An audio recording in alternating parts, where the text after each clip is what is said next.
Afghanistan en décembre. À partir de ce moment-là, on va évacuer tous ces jeunes turbulents, si tu veux, on leur dit, mais allez donc pratiquer le djihad contre le véritable ennemi, qui est le communisme en Afghanistan. Et c'est vrai que les Saoudiens vont constituer le premier contingent étranger chez les moudjahidines afghans.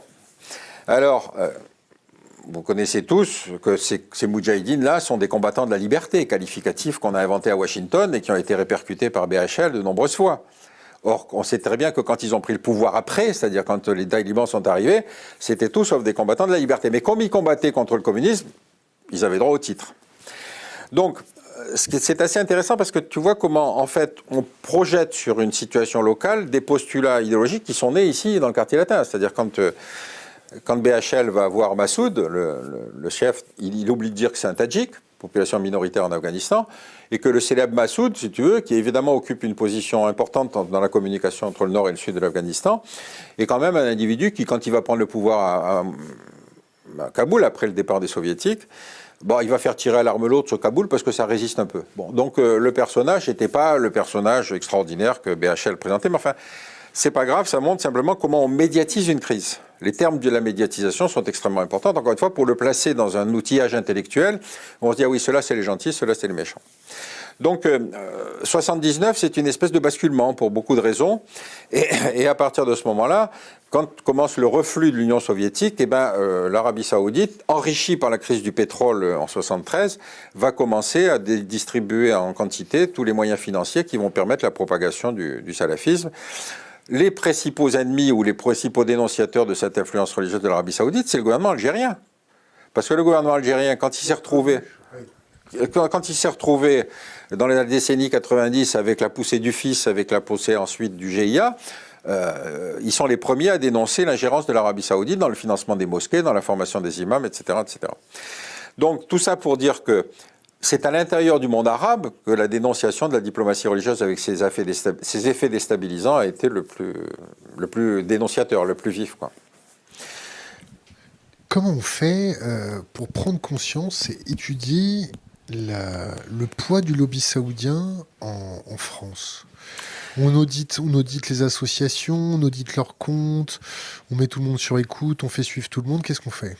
Alors, d'abord, le lobby saoudien, bon, il a quelques magnifiques résultats à son actif quand même, hein. On ne s'oublie pas que le 11 septembre, il y a 15 Saoudiens sur 19 terroristes et que en janvier 2002, quand Bush fait le discours sur l'état de l'Union, il a dit les axes du mal, c'est l'Iran, l'Irak et la Corée du Nord.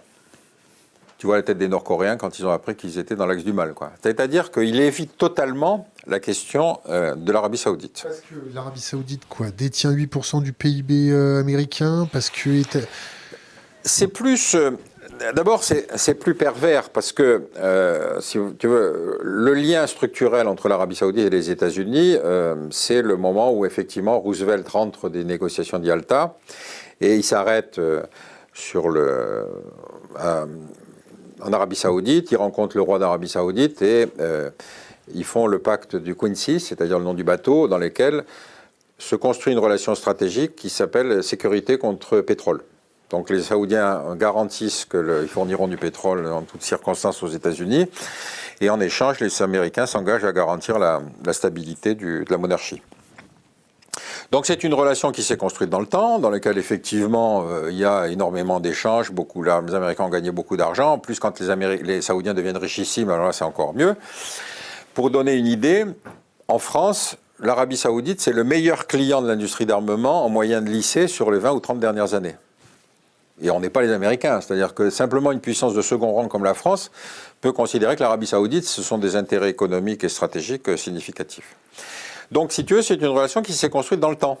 Et effectivement, au moment où va se passer la crise, qui, encore une fois, cette relation s'est construite dans le temps parce qu'encore une fois, on considère que l'Arabie saoudite est un allié contre le nasserisme, contre le socialisme arabe, contre l'URSS, etc. Donc, on veut bien oublier toutes les petites caractéristiques qui sont les décapitations, la lapidation des femmes et des petites choses comme ça qui sont des détails qui n'ont aucune importance. Bon.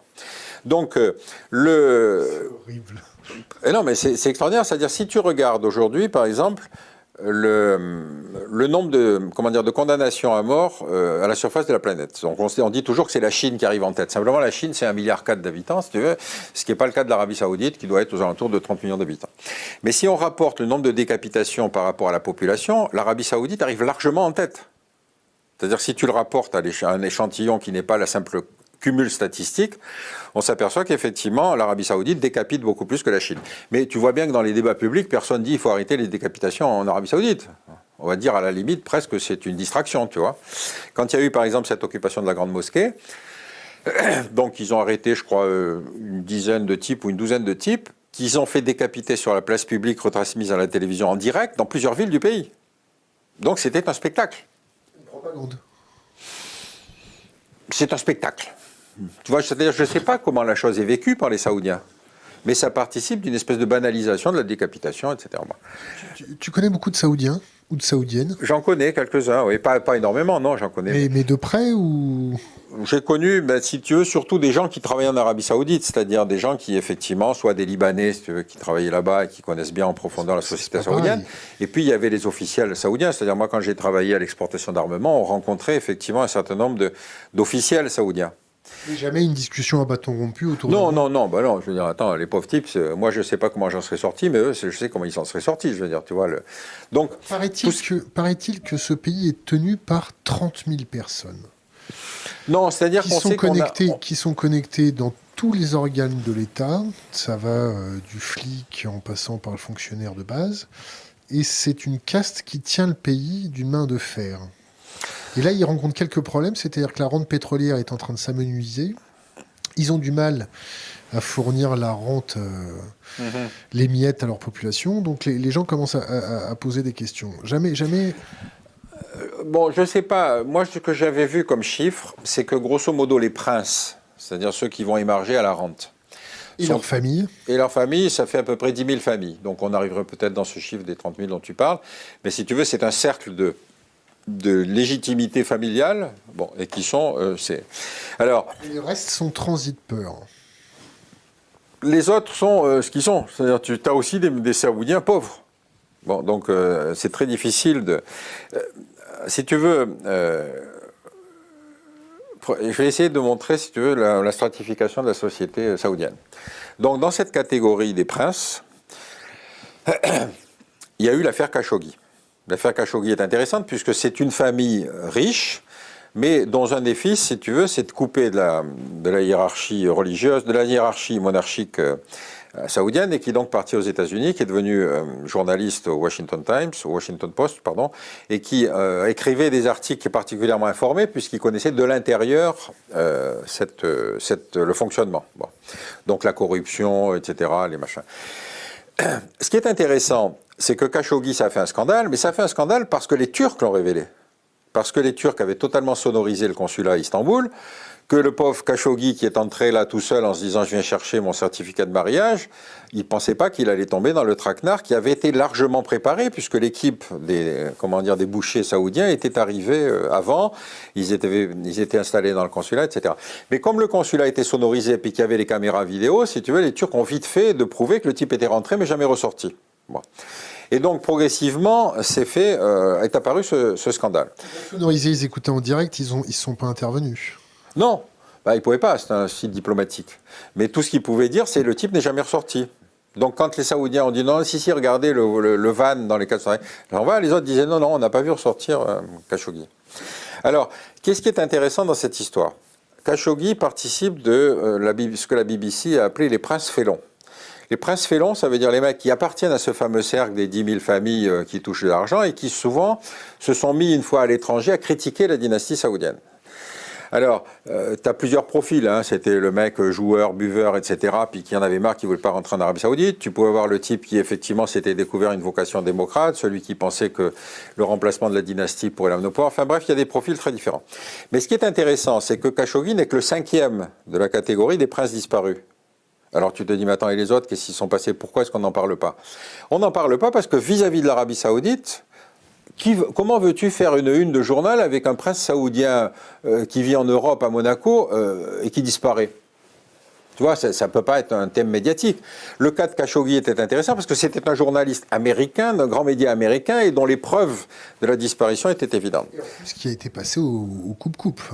Ah oui, alors ça, bon, il y a une scène d'équarrissage sur laquelle, malheureusement, on n'a pas d'éléments, mais enfin, on suppose qu'est-ce qui a été. Je crois qu'on a ramené sa tête quand même, d'après ce que disent les Turcs, ils ont ramené la tête au MBS, à Mohamed Ben Salman. Alors, pourquoi j'insiste là-dessus ? Parce que tu te dis, mais pourquoi les 4 autres, on n'en a pas parlé ? Ça te dit, mais attends, qui sont les experts de l'Arabie Saoudite ? Quand tu es au 5e mec qui disparaît, c'est qu'il y a des règlements de compte internes à la dynastie ou au système de pouvoir, et que finalement, on observe à l'égard de ça une espèce de mutisme.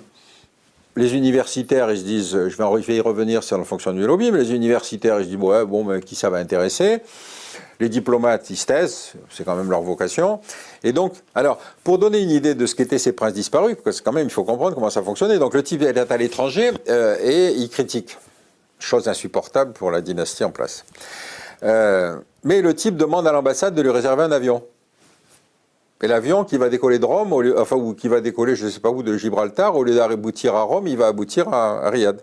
Donc il y en a 2 qui ont disparu comme ça, c'est-à-dire avec des avions loués par une ambassade qui n'arrivaient pas à destination. Ça te donne une idée de l'habitude, comment ces mecs connaissent la vie internationale. C'est-à-dire, après tout, l'ambassade est aussi à leur disposition. Bon, que l'ambassadeur ne fasse pas exactement le plan de vol attendu, ça te donne une idée, si tu veux, du mode de vie de ces princes disparus. Donc, tout ça sont des choses qui sont connues par ceux qui suivent l'Arabie Saoudite. Mais pour que ça devienne un instrument ou un critère d'analyse de la société saoudienne, il y avait beaucoup d'autres arguments pour ne pas en tenir compte, ne pas en faire une affaire d'État. Pourquoi les États-Unis n'ont pas mis plus la pression sur Mohamed Ben Salman ? Sur Mohamed Ben Salman ? Pourquoi, mais même la France, pourquoi on n'a pas été un peu plus invasif ? Alors, je vais faire un petit retour en arrière justement sur la constitution du lobby, parce qu'effectivement, le premier succès du lobby saoudien, c'est d'abord le 11 septembre. Khashoggi, c'est un second succès. Bon. 11 septembre, donc c'est le traumatisme absolu. Les mecs, ils savent bien qu'il y a 15 Saoudiens sur 19, et il y a une entreprise de relations publiques qui s'appelle Coris, qui va voir l'ambassade d'Arabie Saoudite le 12 septembre, en leur disant, écoutez, vos affaires vont mal, il faudrait quand même que vous vous prémuniez contre les éventuels... effets négatifs de votre comportement.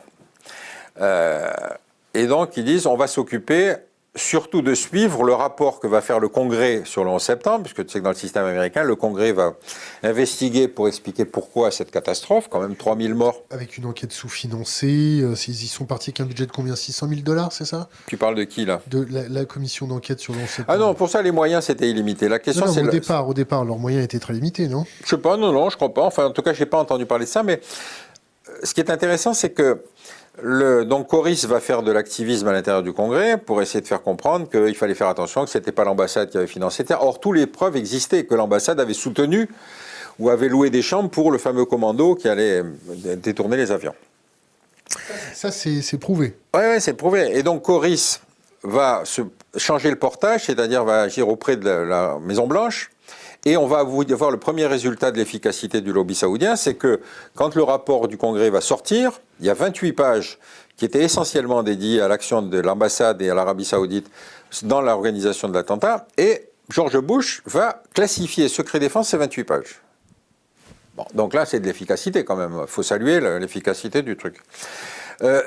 C'est Obama qui, en fin de mandat, va déclassifier ces 28 pages. Donc, tu vois, il va se passer presque 15 ans. Toutes ces pages ont été déclassifiées ? Oui. Donc, les pages, si tu veux, elles avaient une sensibilité dans l'immédiat après 11 septembre. Là, c'était effectivement une bombe. Les ressortir 18 ans plus tard, ça donne un satisfecit à la démocratie américaine. Vous voyez, on ne peut pas nous cacher des trucs, etc. Les effets géopolitiques ont été tout à fait négligeables. Donc, pourquoi j'insiste sur cette société Coris ? Parce que donc cette société Coris va évidemment obtenir des contrats très juteux dont j'ai oublié les chiffres, mais enfin pour moi c'est des chiffres qui sont difficilement imaginables, et qui va continuer à être, si tu veux, on a eu des entretiens pour écrire le bouquin avec des spécialistes des boîtes de relations publiques. Ils nous disent, bon, cette boîte est connue pour être, la société de relations publiques de tous les régimes pourris de la planète, c'est-à-dire qu'ils refusent aucun dossier, etc. C'est du business. Bah oui. Je me fais l'avocat, ils ont le droit. Ah non, je n'ai pas dit qu'ils n'avaient pas le droit. Moi, ce qui m'intéresse, c'est le cursus de la boîte. Parce que cette boîte, en 2012, elle va être rachetée par Publicis. Donc, si tu veux, ce qui est intéressant, c'est le fait que... je reviens une minute, j'insiste une minute sur la structure du lobby saoudien. À partir donc du 11 septembre, les Saoudiens se rendent compte que, si tu veux, ils sont dans une espèce de désarroi. Il y a un mec... Sur la boîte de com, ils font du business, c'est légal. Ah ben, j'ai pas dit que c'était illégal. Et bon... Je n'ai pas dit que c'était illégal. Je dis simplement, effectivement, ils font de la communication pour les régimes les